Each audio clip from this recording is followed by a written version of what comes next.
The Pacific Coast Highway of California tracks along the planet's largest ocean. Drivers get a seaward gaze unblocked by land for thousands of miles.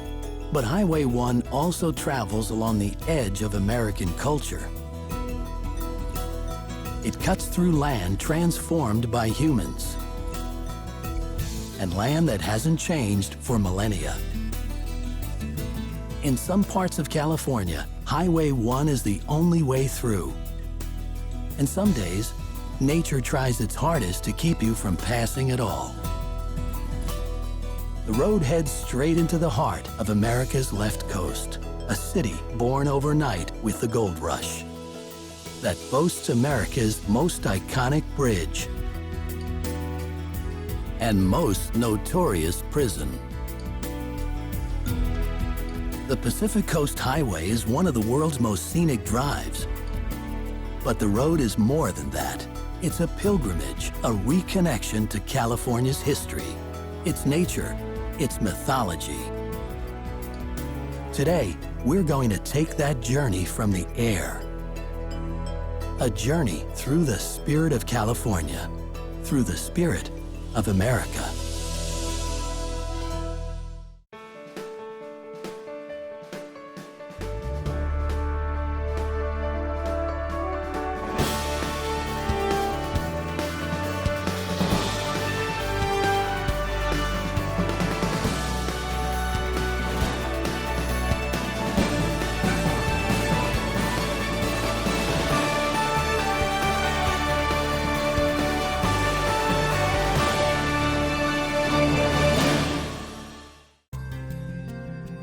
Some call it the most beautiful drive in the world.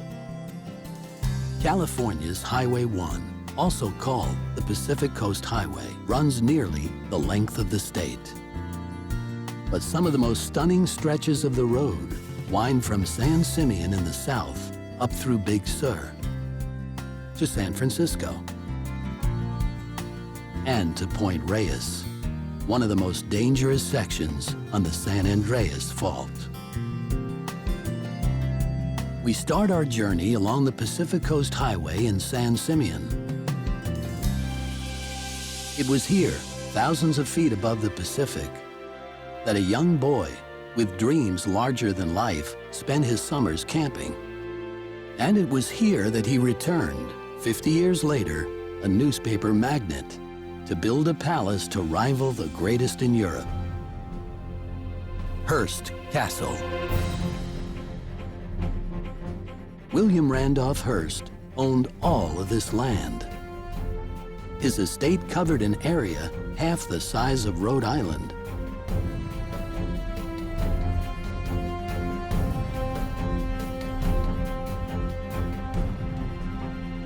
Hearst was the Rupert Murdoch of the early 20th century.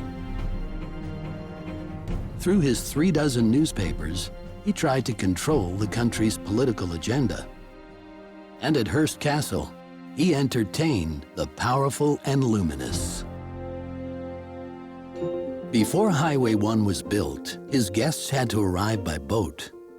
Once on the castle's private drive, they'd see Hearst's zoo loose upon the hills.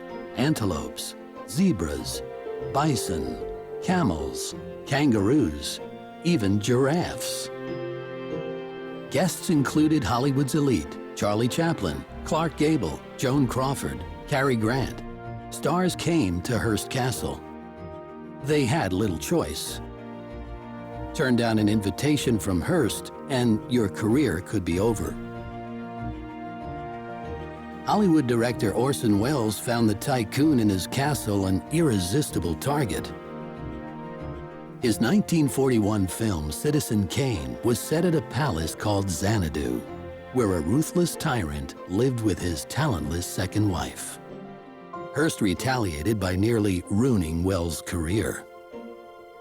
The castle itself is modeled after a medieval cathedral Hearst had admired in Spain. George Bernard Shaw said, "It was the place God would have built if he had the money." Hearst's guests stayed in chateaux surrounding the main house. Hearst's bedroom was at the front of the castle, between the two towers and overlooking the Pacific. His mistress's bedroom was just next door. Altogether, the estate is a hodgepodge of European styles, a mosaic of Hearst's memories and obsessions. He spent 30 years and millions of dollars building this estate. Hearst died before it was completed. And after his death in 1951, the castle was donated to the state of California. Now more than 1 million people visit every year. You can even throw your own private party for $16,000.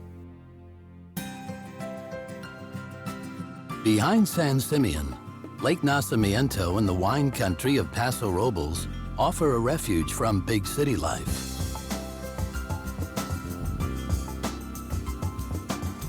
This winding waterway is actually one of the state's top recreational lakes.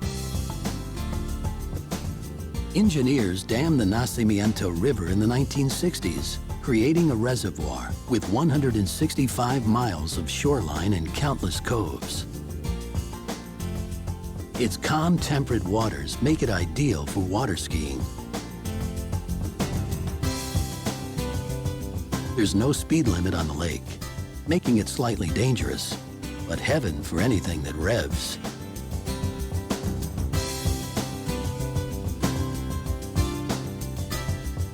The greatest attraction might be the feisty white bass. These voracious fish aren't native to California, making it unlawful to introduce them to most of California's waters. But white bass are allowed at Lake Nacimiento, where there's no way out, except on a fisherman's line.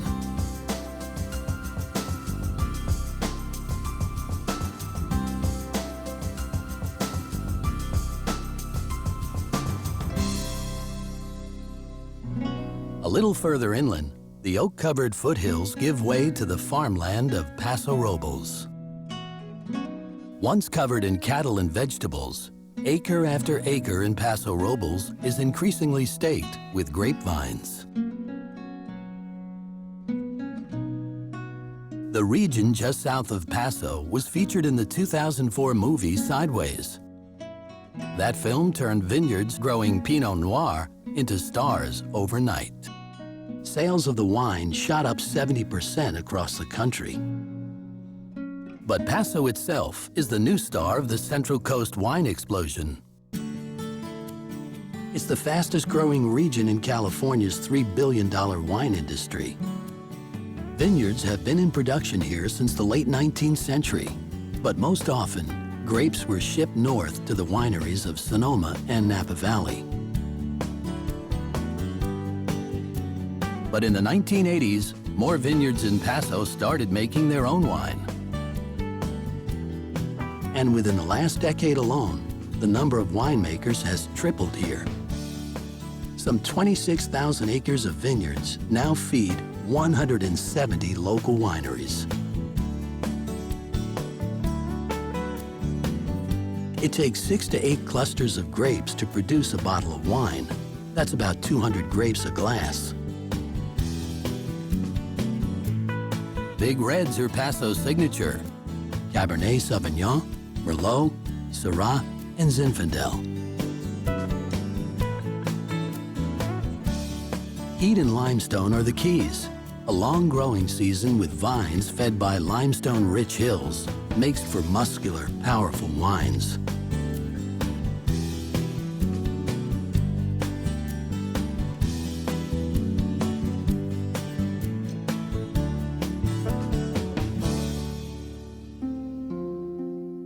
Farmers have transformed the land and economy of California, but nature hasn't entirely surrendered the coast. Fog is never far from the Pacific Coast Highway. On summer days, it shrouds the road.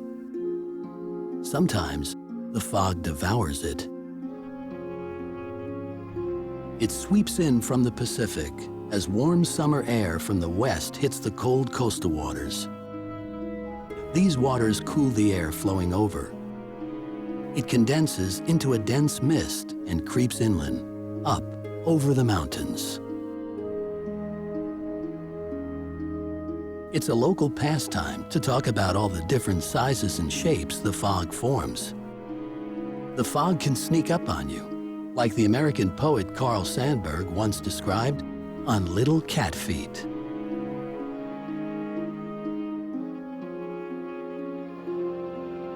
Other times, it hits like a dump truck.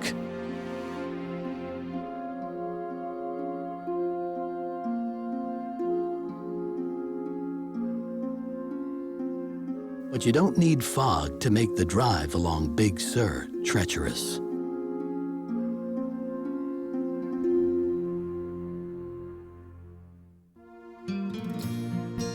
Some of the most dangerous twists on Highway 1 are here, where the Santa Lucia Mountains crash into the sea.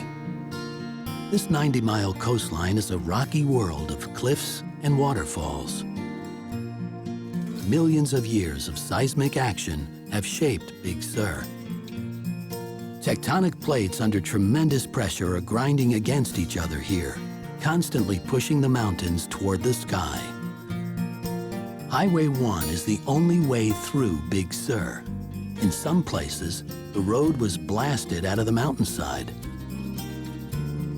In other places, Highway 1's engineers made old roads obsolete, casting bridges across canyons. The most famous is Bixby Creek Bridge, the location of an untold number of car commercials. Bixby is one of the world's highest single-arch bridges. It rises 260 feet above the canyon floor and stretches more than 700 feet across. It's a feat of engineering, built into walls of crumbling granite. Highway 1 opened here in 1937, but Big Sur remains relatively uninhabited. Just a few thousand people live here. And its shoreline looks much like it did when the first Spanish explorers set sight on it hundreds of years ago.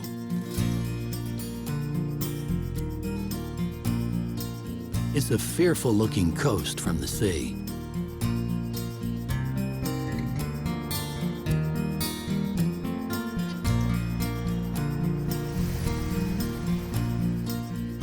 One of the most dangerous spots is Point Sur. But since the late 19th century, this lighthouse has helped protect mariners. It sits on volcanic rock, and until Highway 1 was built, it was a pretty isolated existence for the lighthouse keepers. They were more likely to get a visit from a prehistoric animal than the mailman.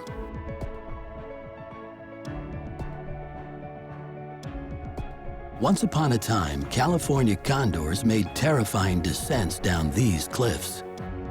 They flew on huge black wings, 10 feet wide, from tip to tip. And at the bottom, swarms of condors would rip into the carcasses of whales. Condors flew these hills for millions of years, until they disappeared in the 1950s. But a zoo breeding program has brought the condor back. Sightings are still extremely rare, yet every so often, a driver along Highway 1 can peer down and see North America's largest bird once again feasting at the shore.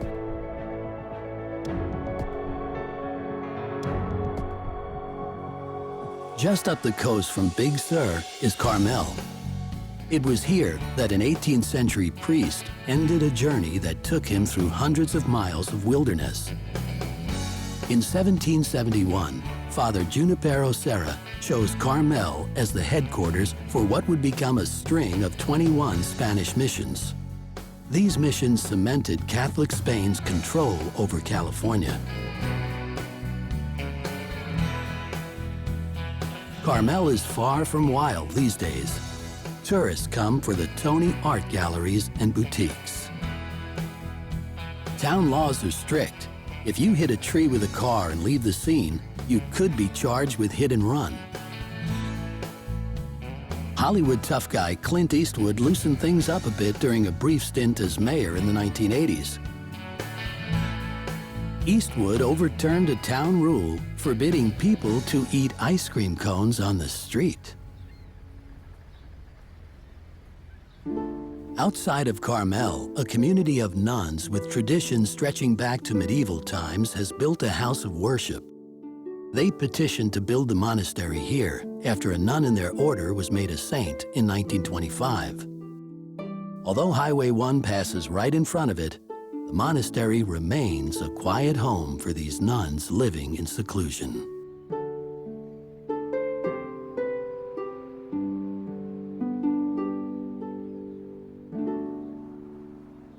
North of Carmel, a two-lane road veers off from the Pacific Coast Highway and out toward the sea. For 17 miles, the road winds around cypress trees and golf courses of the Monterey Peninsula. Some say it was this rugged coastline that inspired Robert Louis Stevenson's 19th century pirate tale, Treasure Island. Whatever pirates there may have been have long since vacated. These days, the peninsula is rich with golfer's gold. The 17-mile drive is home to several top courses. Their draw is due in part to their varied terrain: sand dunes, marshes, and thick forests. But the real treasure here is at the southern end of the peninsula. Pebble Beach. Opened in 1919, it takes the best elements from courses around the world. Every inch of Pebble Beach is said to be perfect. There are no ordinary holes here, and the holes along the mighty Pacific are standouts. At 106 yards, the downhill 7th is one of the shortest holes. But don't be misled, it's also one of the most difficult in golf. With bunkers all around and a fierce ocean wind, it takes a sensitive touch on this tightly trapped green. Anyone can play these fabled links. It's a public course. Just make reservations a year in advance and be ready to pay $500 a round. Golfers playing at the northern end of the peninsula have a perfect view of Monterey Bay. But these tranquil surface waters hide an astounding world. Just offshore, the ocean floor abruptly drops off. It's the head of an underwater chasm as deep as the Grand Canyon. The canyon snakes for nearly 300 miles out to sea. At its deepest, it reaches down 2 miles. Ocean currents send nutrient-rich waters through the canyon and right into the bay, making it one of the richest ocean feasting grounds in the world. So a good long stop at Monterey Bay is a must for migrating animals. The world's largest mammals spend their summers here. Blue whales. Hundreds start showing up late June to gorge on krill.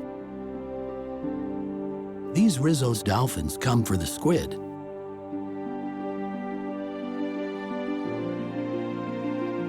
They're large compared to other dolphins. They like to swim in groups of about 30 and rarely come close to shore. And unlike blue whales, these dolphins stick around here all year round.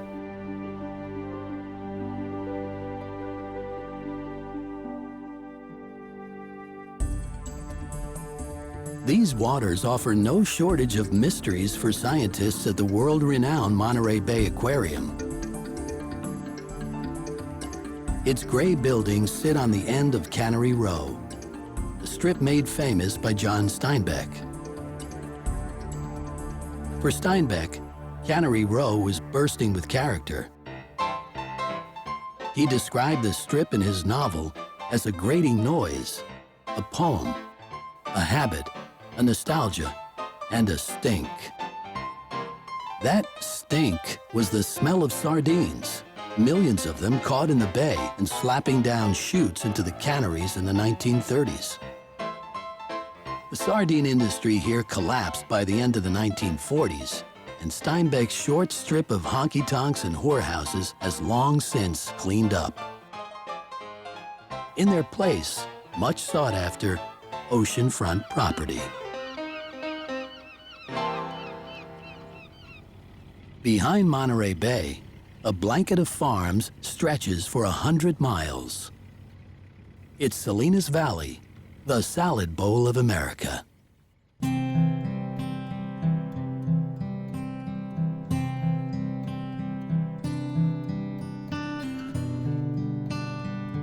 In the late 1940s, an aspiring actress came through here, having just been dumped from a movie contract. She took a job modeling for a local jewelry store. The local Artichoke Association thought that was a waste of her talents. So they decided on the spot to crown her Miss Artichoke Queen. That actress was Marilyn Monroe.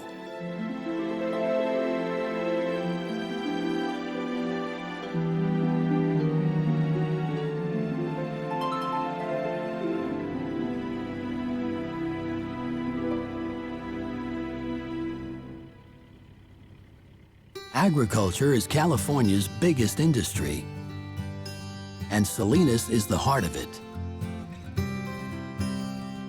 Almost all of America's artichokes are grown here.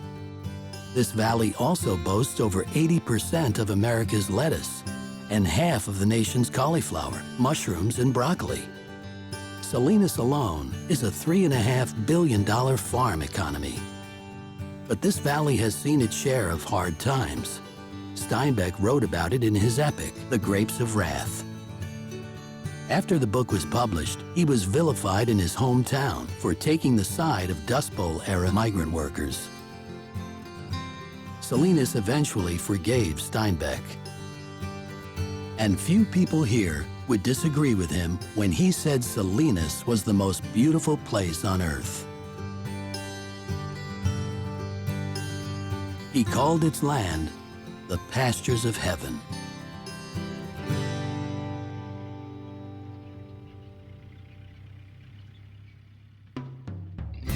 Up the bay from Salinas, Highway 1 drives you straight into quintessential California beach culture, starting with the classic surf town, Santa Cruz.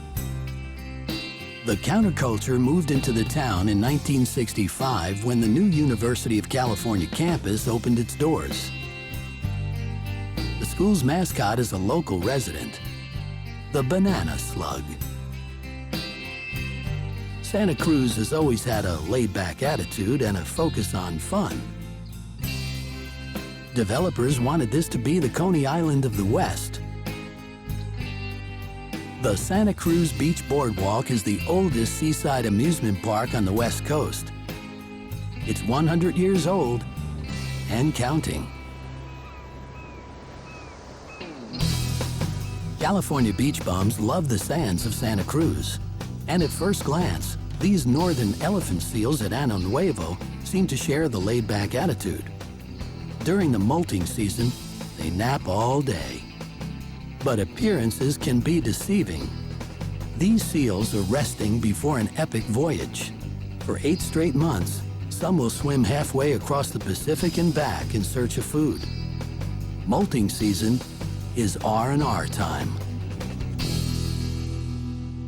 Construction of the Pacific Coast Highway in the 1930s and 40s changed the fortunes of many towns. The scenic route detoured traffic around some, ending their booms overnight. For others, it runs right through. It transformed the isolated coastal town of Half Moon Bay into a destination spot worthy of a Ritz-Carlton and the Half Moon Bay Golf Links.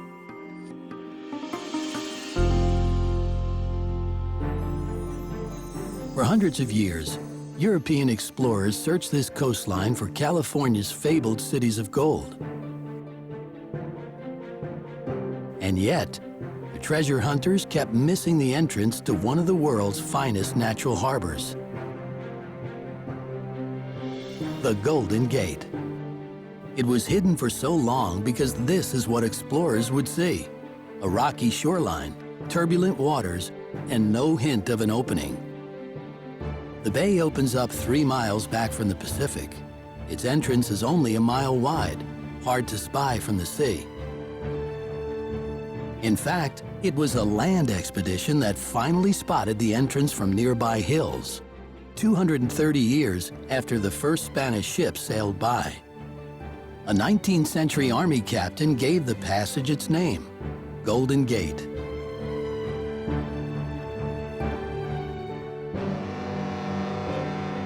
Today, anyone entering the bay by sea must pass under San Francisco's most iconic structure, the Golden Gate Bridge. It's hard to imagine now, but before the bridge was built, the only way across the bay was by ferry. Boats carried 50,000 commuters a week. It's no wonder the biggest opposition to the bridge came from ferry boat operators. But at last, in 1930, the voters of San Francisco gave engineer Joseph Strauss the green light. Strauss said he dreamed of building the biggest thing of its kind that a man could build. His design ranks with the Empire State Building and Brooklyn Bridge as a symbol of American progress and ingenuity. The entire bridge is 1.7 miles long. Its towers rise 746 feet above the bay. To build a similar bridge today, it would cost over $1 billion. In 1937, the Golden Gate made its debut as the world's longest suspension span. Its 2 main cables reach 4,200 feet from one tower to the other. It's called a suspension bridge because the roadway hangs from the cables. The cables are held up by the 2 towers and anchored at either end of the bridge. And while most bridges at the time were painted black, the Art Deco Golden Gate was painted a reddish orange to catch the light and make it stand out in fog.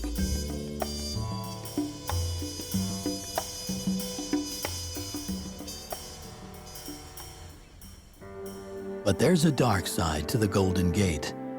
It's the world's leading suicide spot. Some call it a monument to death. More than 1,200 people have jumped from the bridge, the first jump 3 months after it opened. It's a 4-second fall, with jumpers hitting the water at 75 miles per hour. The few people who survived hit the water feet first at a slight angle. And survivors say they regretted the jump the second they left the bridge.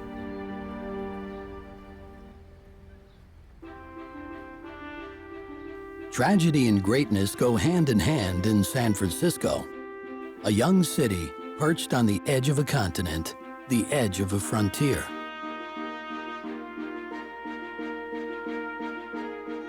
When gold was found in the nearby hills in 1848, San Francisco exploded. Before, only 10,000 people of European descent lived in all of California. But the gold rush brought hundreds of thousands of people here, all in search of a golden dream. Freedom of spirit, freedom of thought, a freedom to experiment. No American city embodies that more than San Francisco. It's a city that traffics in dissent. Demonstrators have filled its parks, streets, and docks to protest working conditions, civil rights, and war. Its live and let live attitude made it a natural home for the sexual revolution of the 1960s. And soon after, word went out to gay America that this was the place to be. It's also a city of money, with many fortunes won and lost. The late 20th century saw a new surge of pioneers around San Francisco, technology speculators.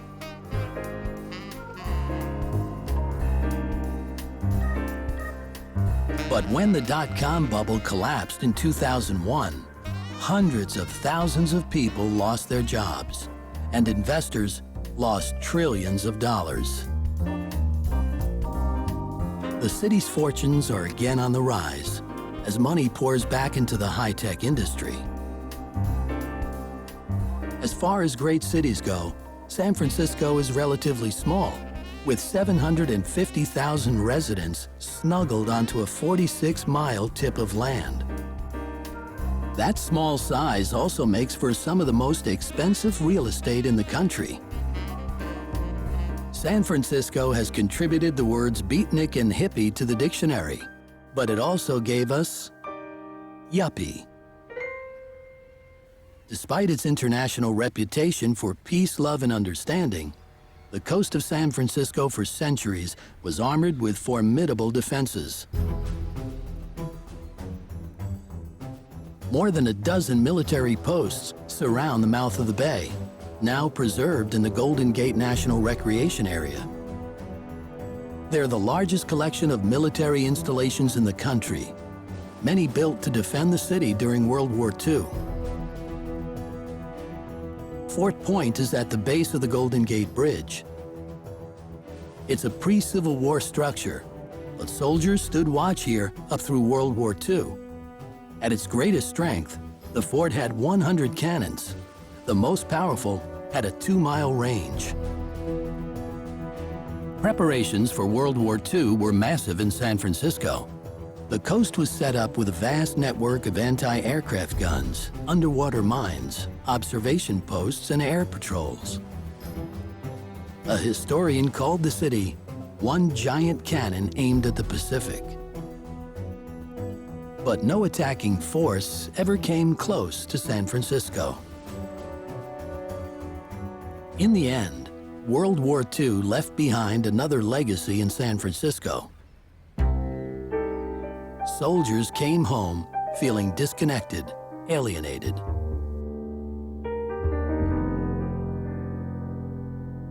After the war, they gathered in the coffee shops and bars around Coit Tower. This neighborhood became a beacon for pacifists, anarchists, and experimental poets. One group became known as the Beats. Allen Ginsberg, Jack Kerouac, Neil Cassidy, Gary Snyder. They rejected consumerism, corporate culture, and conventional poetry. In 1956, Ginsberg read on these streets what would become the Beat movement's manifesto, Howl. I saw the best minds of my generation destroyed by madness. Starving, hysterical, naked, dragging themselves through Negro streets at dawn, looking for an angry fix. Angel-headed hipsters burning for the ancient heavenly connection to the starry dynamo in the machinery of night. The Beat poets laid the groundwork for San Francisco's next cultural revolution, the Summer of Love. Golden Gate Park and Haight-Ashbury were the epicenter of America's youth culture in 1967. The Grateful Dead, Janis Joplin, and the Hells Angels lived here. And tens of thousands of hippies came from all over, shacking up in communal pads around the park. They gathered here to follow psychedelic guru Timothy Leary's advice. Turn on, tune in, drop out. All summer long, the park was filled with music and hippies dancing naked. One recalled, every day was a celebration of life.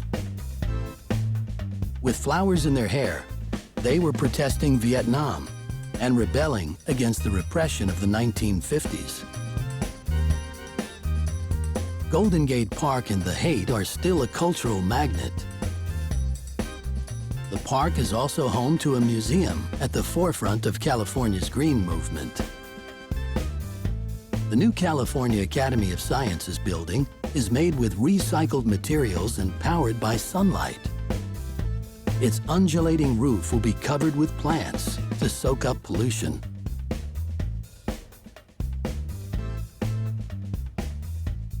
It's part of a new generation of buildings that seek to blend in rather than stick out.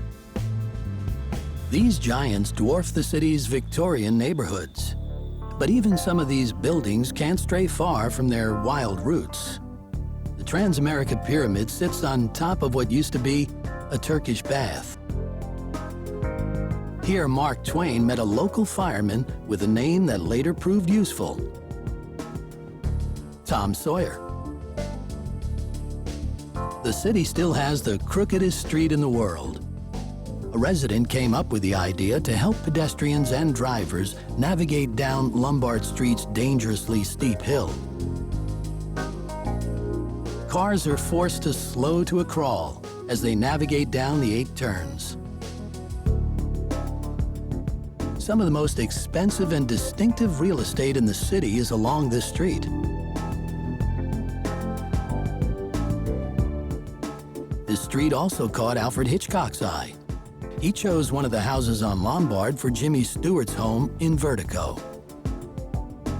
While the city's port is no longer commercially important on the West Coast, its Fisherman's Wharf and Pier 39 remain an international magnet.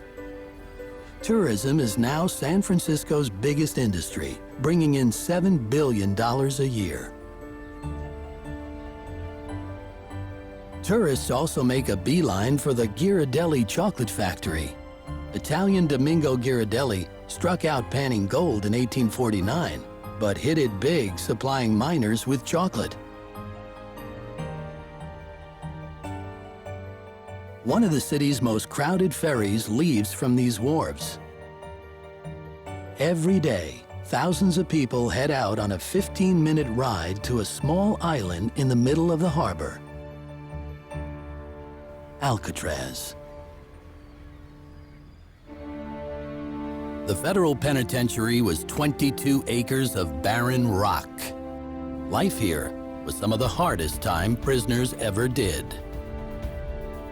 Many spent their days in isolation. And to look out of their cell windows toward San Francisco's skyline only reminded them of the freedom they'd lost. It drove some prisoners nearly insane.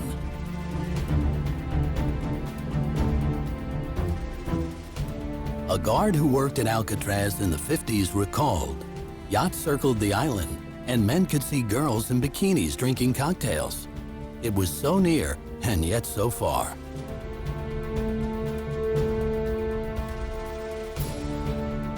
Alcatraz was a federal experiment. Its criminals weren't America's most murderous. They were the ones the prison system couldn't control. Prisoners most likely to escape. Mobster Al Capone, George Machine Gun Kelly, Robert Birdman Stroud, Doc Barker, they were all locked up here.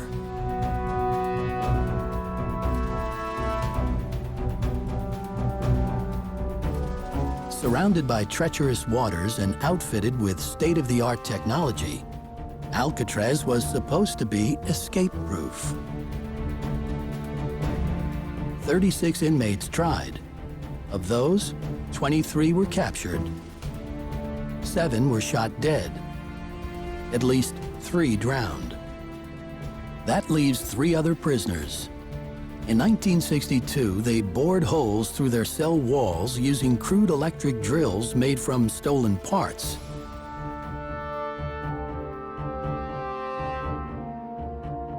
With makeshift rafts, they plunged into the water. No trace of the 3 has ever been found.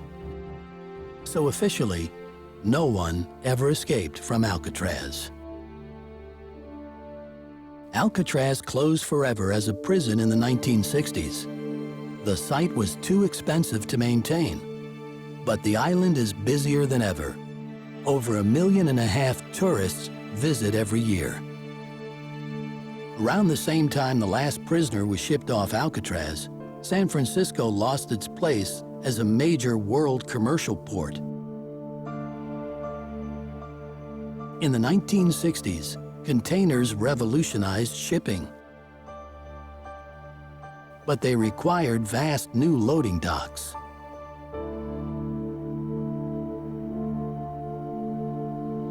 and San Francisco had run out of room, so its neighbor across the bay, Oakland, took over. Cargo used to be loaded into containers of all kinds, crates, barrels, and bags, and stowed loosely into a ship's hold. These odd sizes meant cargo had to be unloaded by hand. With standardized containers, huge cranes could lift the boxes off ships and put them directly onto trucks. Shipping became faster, cheaper, and far more efficient. Freight companies are building ever bigger ships to carry ever more containers. The largest are over 1,200 feet long, the length of 4 football fields. They carry more than 10,000 containers. Ports like Oakland have to keep up by digging deeper waterways to hold these mega ships. Oakland also has to keep up with a torrent of goods arriving from Asia. More than half of the trade at the U.S.'s 4th busiest port comes from across the Pacific. About 2,000 container ships pass through Oakland every year, carrying nearly 10 million tons of cargo in 1 million containers.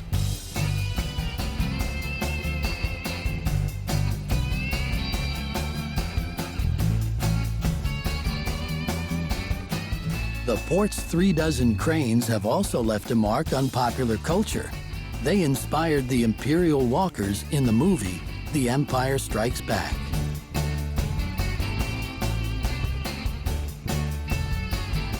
Back out over the bay, over the Golden Gate Bridge, and over the houseboat communities of Sausalito, the Pacific Coast Highway gets wild again. It skirts past the 1,000-year-old redwoods of Muir Woods and travels along the edge of the Point Reyes National Seashore. Point Reyes is a major sanctuary for birds. Nearly half the bird species of North America have been spotted on this triangle of land.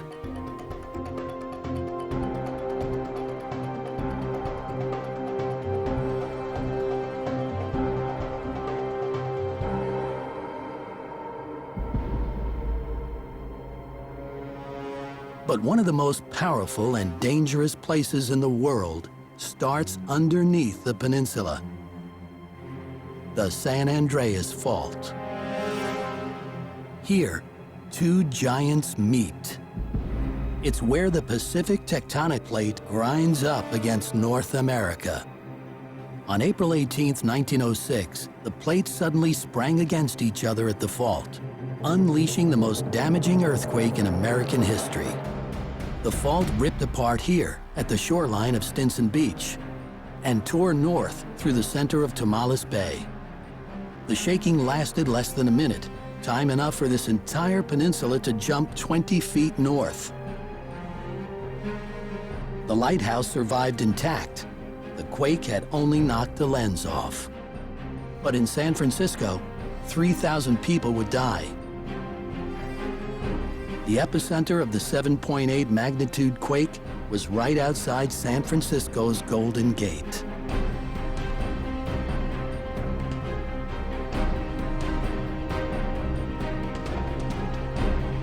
The quake triggered a fire that raged for 3 days, destroying some 30,000 buildings. More than 200,000 people were left homeless, nearly half of San Francisco's population. Many who couldn't escape the city camped out in tents at army posts along the headlands.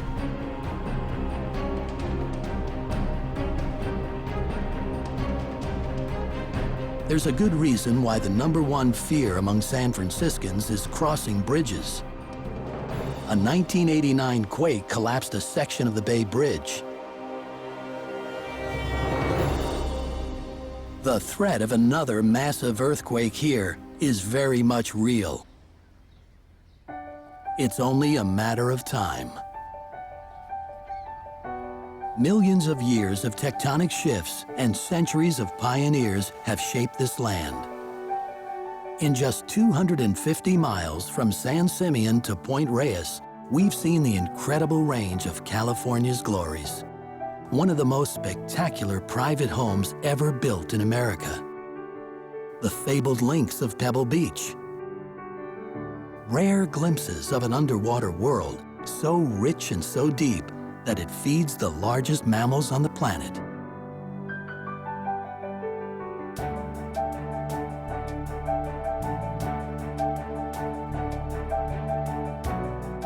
In just a 4-hour drive, Highway 1 moves from the ruins of Spanish glory to the haunts of 60s hippies.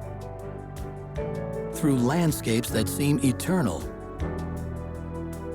and ports utterly transformed by 21st century commerce. Past, present, future, they're all here in the place that has so often set the pace for the country. The heart and soul of California.